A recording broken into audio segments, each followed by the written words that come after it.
the body sampling initiative from ASOS, whereby they showed different model sizes through rendering those images as opposed to taking model shots, was particularly interesting, both for the technology, which is extremely impressive from an Israeli company, but also from the way that ASOS chose to deploy that technology, which I think was a very inclusive statement from them. I don't know if I could say favourite. I know what's the most important this year, and in this report it sort of touches on lots of that actually. Not least number one in the report, which is voice. It doesn't matter who's delivering it, but voice is about to change everything actually, very dramatically. I think we're seeing a lot of innovations, particularly in the kind of retail space, around how do we create more of a, what I call kind of an ambient shopping sort of experience, a 360 experience if you like. So how do people connect the offline experience with the online experience in a kind of really meaningful way? How does that shift their role on the high street and in a physical sense?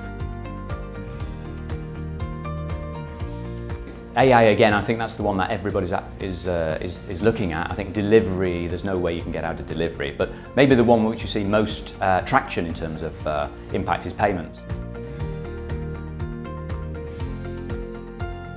There's sort of two polar forces at the moment. There's a tremendous gravity towards digital solutions. That's what this book's all about actually, understanding what those innovations are in digital. And I think there's a danger in retailers and shopkeepers of all sorts hoping that somehow digital is going to be their saviour forever. That's one aspect.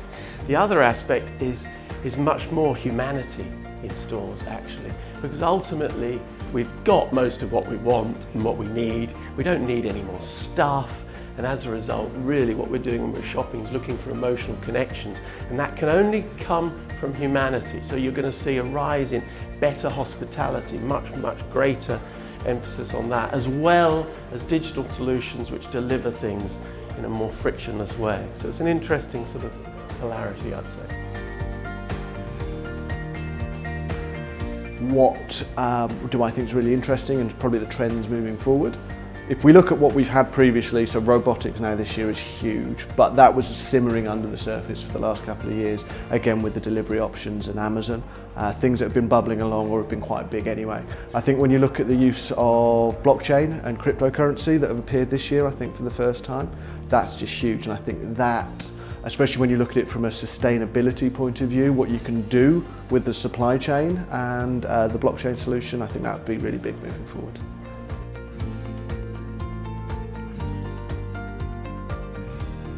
I think robotics will definitely have an impact in terms of making organization leaner, more efficient, more productive, but also it will have a negative impact on staffing, because a lot of the things that are currently being done by humans will be done by robots. So, you know, there's good and bad in every disruptive technologies. Well, I've known Glyn and his team for a few years, and I think that the report is exceptionally interesting and important and informative, and covers a very wide number of the leading actors. Having all the information consolidated in a single place, in one single report, is just a precious bit of information. The success of the report in terms of its 5th year, I think it's built on previous years.